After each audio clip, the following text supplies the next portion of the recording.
You know the axe is coming when Ashley, our 26-year-old CEO who thinks synergy is a life philosophy, replaces the solid oak conference table with a circle of meditation cushions. You can't negotiate freight contracts with Wisconsin steel mills while sitting cross-legged on a purple pillow that squeaks every time you shift your weight. But I didn't think she'd actually pull the trigger on me. I'm Andrew Rodriguez, 54 years old, and I've been running operations at Great Plains Industrial Transport for 17 years.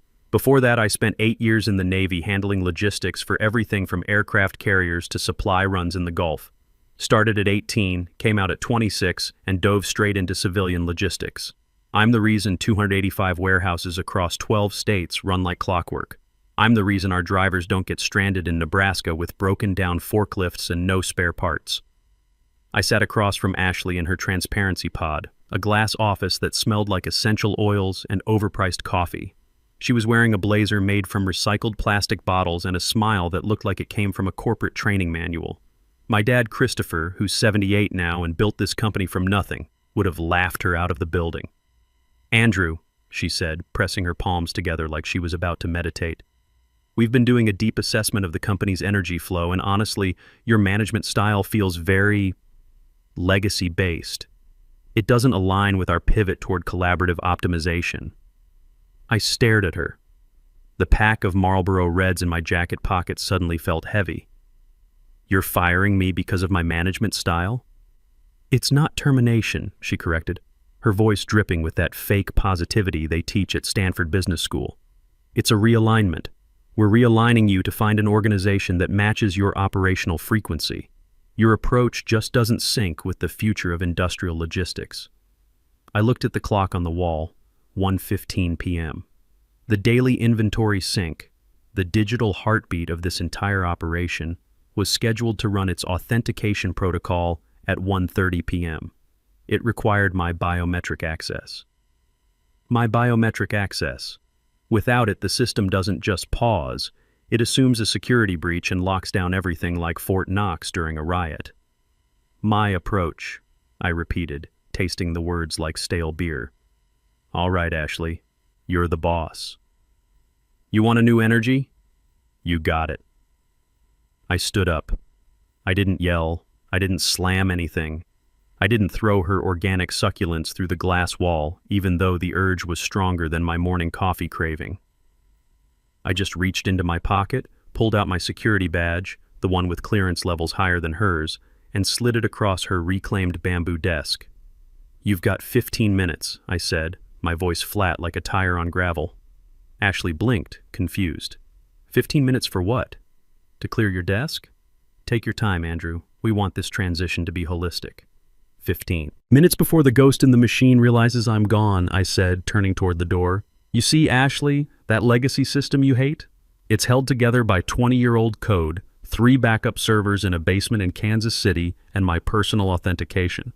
If I don't authorize the 1:30 p.m. sync, the system assumes hostile takeover. It cuts the connection to our lenders. It freezes the shipping manifests.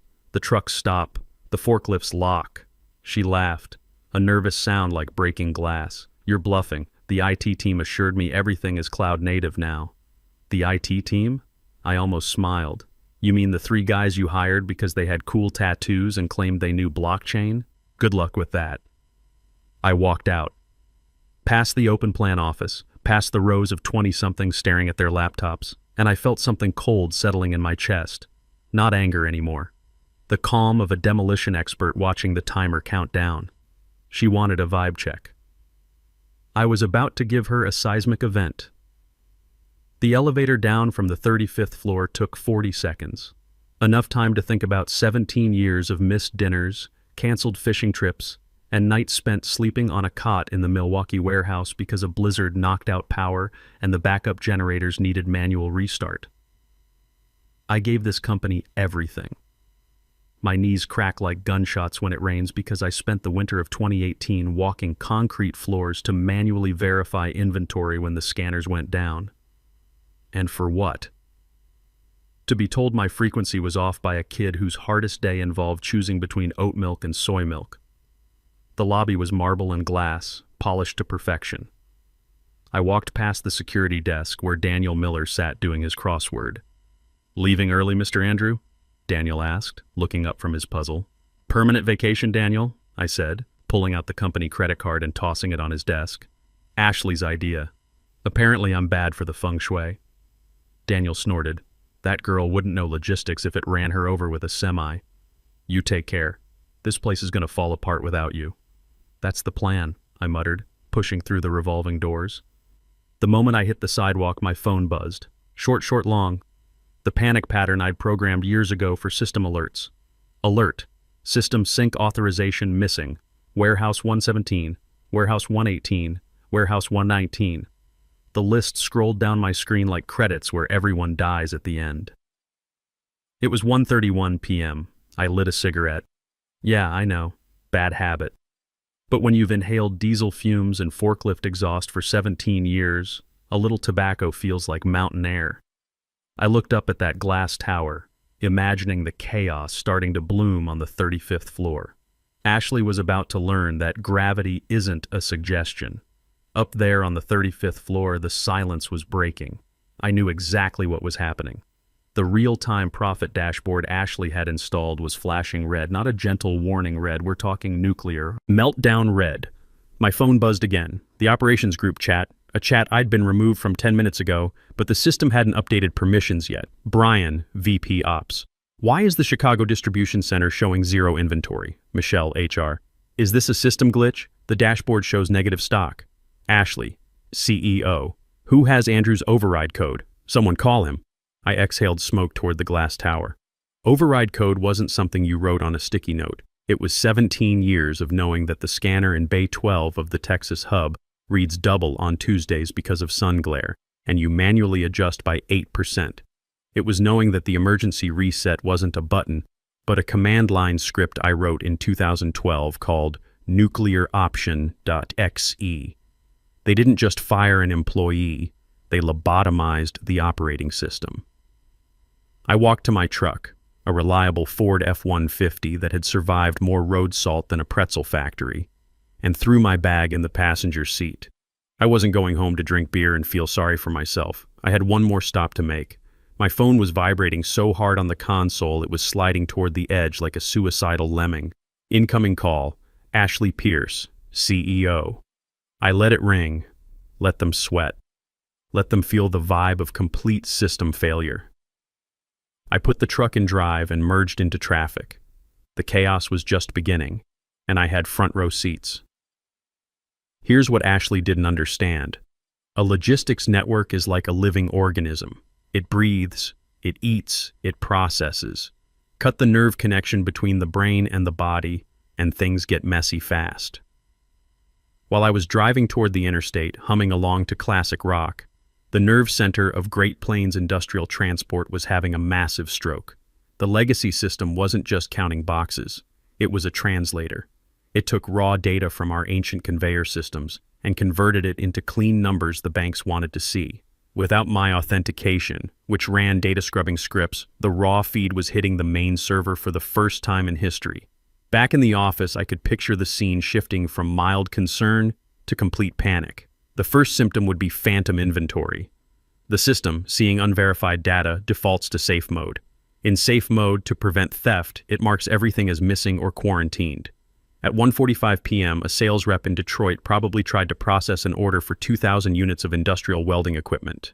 He'd type in the SKU, hit enter, and watch the screen blink. Error, 0 stock available. That's impossible, he'd shout, spilling his energy drink. I counted 5 pallets this morning. He'd check again. Stock location, unknown. Status, missing. Multiply that by 285 warehouses, every single item showing as vanished into thin air. My phone went silent. Not because they stopped calling, but because I'd switched it to Do Not Disturb. The Bluetooth was still syncing notifications, though. Text from Sarah, Warehouse Mugger, Iowa. Andrew, the scanners are locked. Drivers backed up to the highway. One guy has a crowbar. Where are you? My heart went out to Sarah. Good people. Made killer BBQ ribs at the company picnic. Didn't deserve this mess. But collateral damage was unavoidable in war. The real problem wasn't the trucks, though. It was the money. We operated on a $45 million revolving credit line. The lenders had an algorithm that pinged our inventory levels every hour to ensure we had enough collateral to cover our loans. If inventory dropped below a certain threshold, the credit line froze automatically. At 2:00 p.m., inventory didn't just drop, it vanished completely. According to the computer, Great Plains Industrial Transport now owned absolutely nothing but some leased office furniture and expensive meditation cushions. I could picture Ashley standing in the chaos, her recycled blazer wrinkled, sweat staining her organic cotton shirt. The agile team she'd hired, kids who looked like they should be gaming instead of managing spreadsheets, would be frantically typing on keyboards that were no longer connected to anything that mattered. Reboot it. Ashley would be screaming, just restart the servers. But you can't reboot a famine. You can't restart a void. I was heading out of the city now, skyline shrinking in my rearview mirror. The air got cleaner, roads emptier. I was driving toward the only person who could appreciate the artistic beauty of this disaster. I reached for my water bottle and took a long drink. It tasted like freedom and vindication, but mostly vindication. The scary part, I hadn't even unleashed the worst of it yet. The kill switch wasn't just about hiding inventory, it was about routing. At 2:15 p.m., the automated dispatch system would update GPS coordinates for every truck in our fleet. If the inventory showed 0, the system assumed all trucks were empty. Standard protocol was to tell them to return to base immediately. 850 trucks halfway to their destinations were about to pull U-turns on highways across America. Medical equipment, construction materials, emergency supplies, all turning around because a computer thought they were hauling air. The radio DJ came on. Traffic alert. We're getting reports of major congestion building up on all routes into the industrial district. Avoid the area if you can. Music to my ears. By 2:30 p.m., Ashley's transparency pod had probably turned into a war zone of incompetence. I knew exactly what was happening because I knew who she'd hired to replace my team. She'd fired Kevin Murphy, my lead systems admin, a guy who looked like a thumb but could code assembly language in his sleep.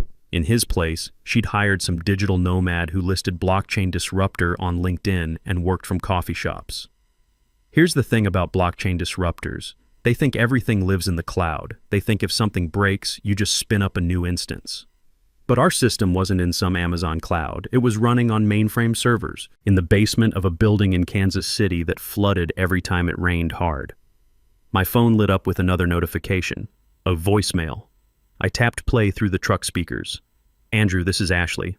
Look, there seems to be a minor synchronization issue with our data flow. We need your access codes immediately. This isn't professional behavior. If you don't call back in 5 minutes, I'm contacting our legal team. You can't hold company assets hostage like this. Company assets? I laughed so hard I startled a deer grazing in the field I was passing. Lady, those assets are a cognitive map of a 17-year puzzle that exists entirely in my head. You can't sue me for my memories. The irony was beautiful. For years I'd begged for budget to upgrade our systems. I'd written proposal after proposal, critical infrastructure failure imminent without modernization.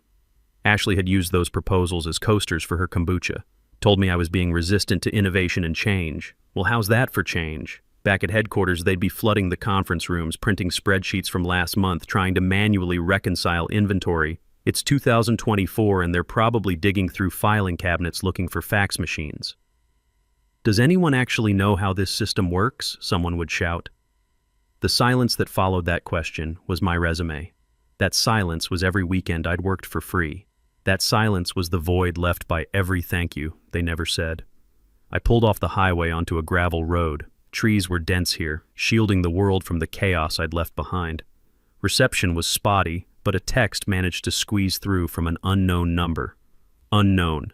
Lenders just froze the credit line. Trucks are turning around mid-route. Ashley's locked in the bathroom crying, "What the hell did you do?" The number looked familiar. Probably Kevin Murphy, my old systems admin. Good old Kevin, likely hacked into the internal communications just to watch the fireworks from wherever Ashley had banished him. I didn't reply. I just kept driving up the winding path toward the lake house. The engine ticked and cooled as the road leveled out. I wasn't just driving to a cabin. I was driving to see the man who started it all. The man who actually understood what a logistics operation meant. Because the only thing scarier than an experienced operator with the keys to the kingdom is that same operator bringing the founder out of retirement. Christopher Rodriguez's cabin wasn't some weekend getaway. It was a fortress made of cedar and stone, overlooking a lake that looked like hammered steel. Dad founded Great Plains Industrial Transport 25 years ago with 2 trucks and a herniated disc. He retired 3 years ago, handing control to the board with explicit instructions. Don't mess with operations. Let Andrew run the engine. You just handle the paperwork and stay out of his way. I parked next to his vintage Chevy Silverado. The air smelled like pine needles and wood smoke. Quiet. The kind of quiet that makes you remember what peace feels like. Dad was on the porch, cleaning his fishing gear. He looked like a bear that had decided to wear flannel and retire gracefully. He looked up as I walked over, eyes narrowing under thick white eyebrows. "You're supposed to be in the 1:30 sync meeting," he said. His voice sounded like gravel tumbling in a cement mixer. "Got realigned," I said, leaning against the porch railing. My energy didn't match their vision. Dad's hands stopped moving. He looked at me, then at his tackle box, then back at me. "Your energy. My operational frequency was too legacy-based, blocking the collaborative flow." Dad slowly set down his gear. He didn't explode. Dad never exploded. He imploded, creating a vacuum that sucked all the oxygen from the immediate area. "Ashley fired you. On a Wednesday. Before the sync. Realigned me.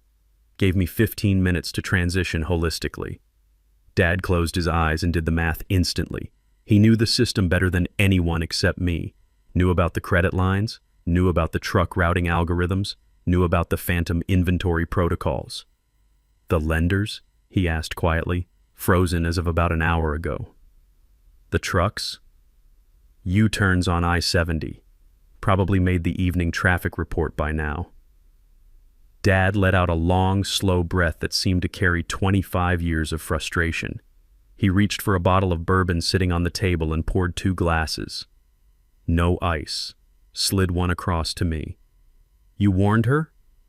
"Told her she had 15 minutes. She asked if I wanted to take a mindfulness break to process the transition energy."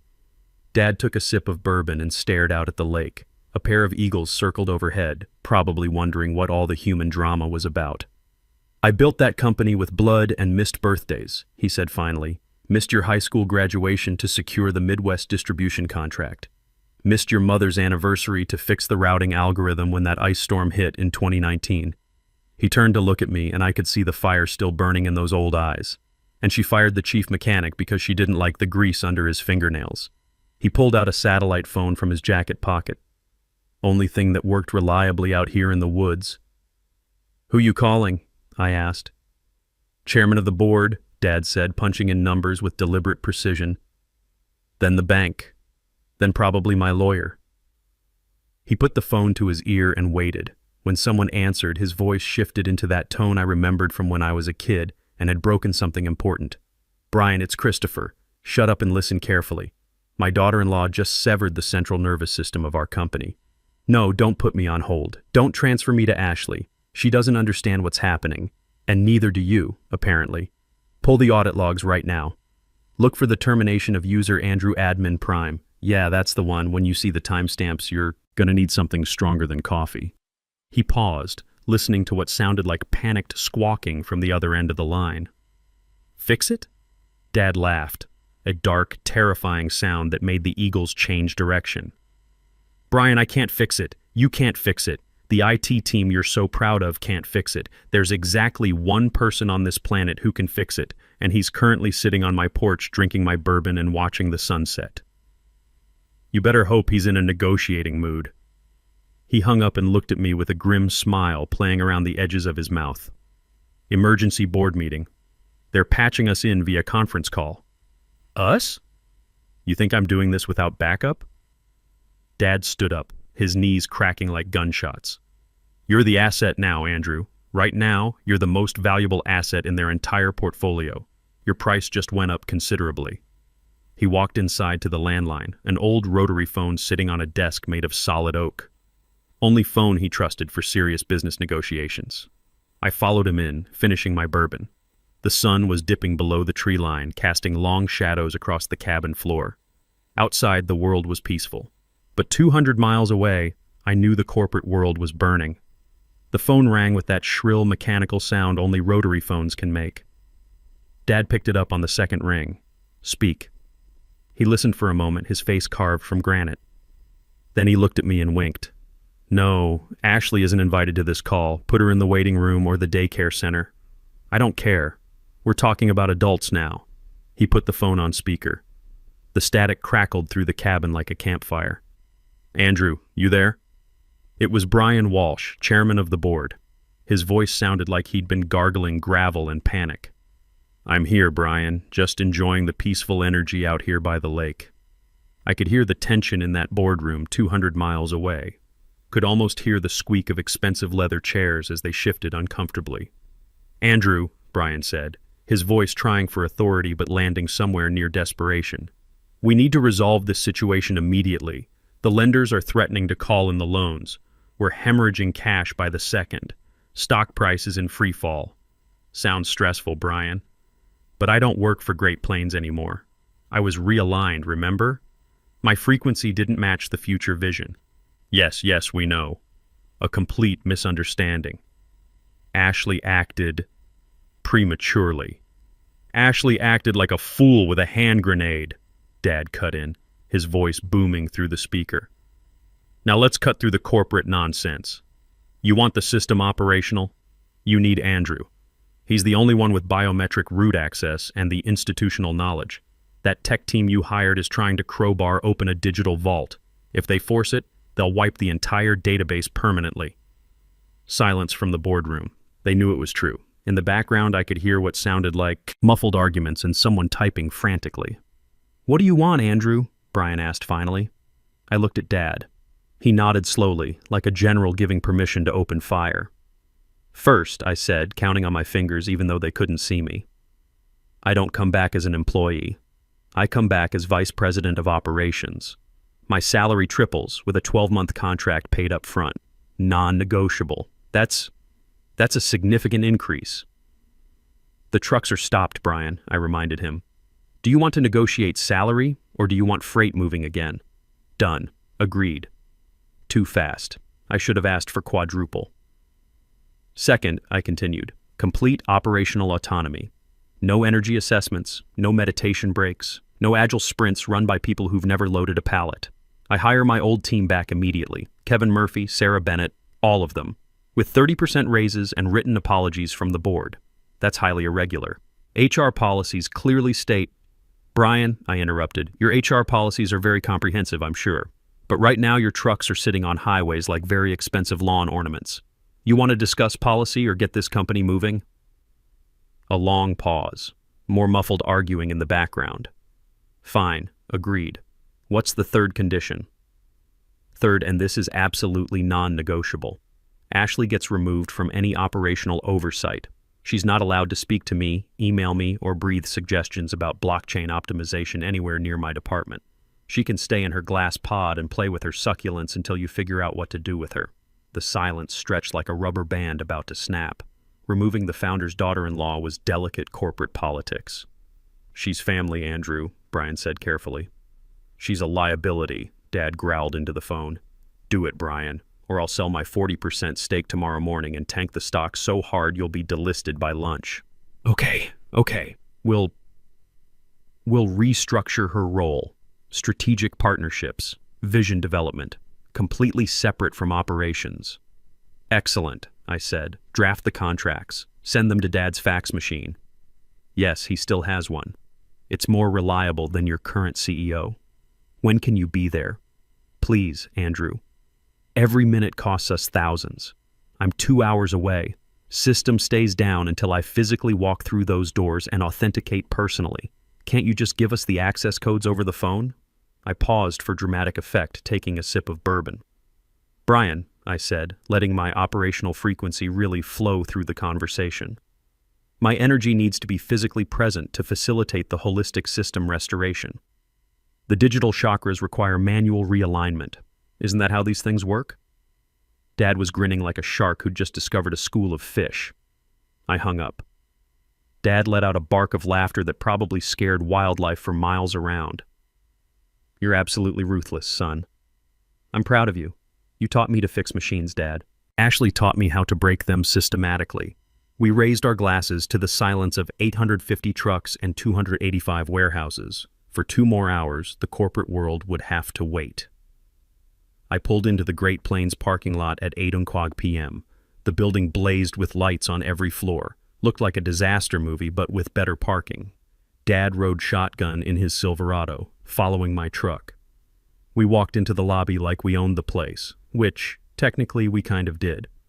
Daniel Miller was still at the security desk, surrounded by executives in expensive suits who looked like they'd been chewing glass. When Daniel saw me, he stood up and actually saluted. "Welcome back, sir. Been an interesting evening." We took the elevator to the 35th floor. The smell hit me immediately. Stale coffee, nervous sweat, and the distinct aroma of corporate panic. Ashley's transparency pod was packed tighter than a shipping container. Brian, the chairman, the entire legal team, and huddled in the corner on her meditation cushion was Ashley herself. She looked like someone had run her through an industrial washing machine. When I walked in, the room went dead silent. You could have heard a stock price drop. "Contracts are signed," Brian said, thrusting a stack of papers at me like a peace offering. "Wire transfer is confirmed. Please, Andrew, make it stop." I walked past them all to my old desk. Someone had already cleared half of it, replacing my ergonomic chair with an exercise ball. I kicked the ball across the room. It bounced off the glass wall with a deeply satisfying thunk. I sat down in a real chair I dragged over, opened my laptop, and plugged into the hardline. The terminal screen was solid red error messages. System lockdown. Authentication required. I typed my username, Andrew Ops Prime. I entered my password, placed my thumb on the scanner. Biometric confirmed. Initiating sync. Reconciling inventory. Restoring credit lines. The screen turned from angry red to peaceful green in exactly 30 seconds. The room exhaled collectively. Phones started ringing, the sound of a company coming back to life. I closed the laptop and stood up. Inventory is live. Trucks will receive updated routing in 90 seconds. Lenders will see restored assets within 5 minutes. I looked directly at Ashley, who still wouldn't meet my eyes. "My team returns at 8 a.m. tomorrow. I want the meditation cushions gone and a coffee machine that serves actual caffeine." Then I walked to the elevator, rode it down, and drove to an all-night diner for the best steak of my life. Sometimes the old ways work best. Vibe check complete.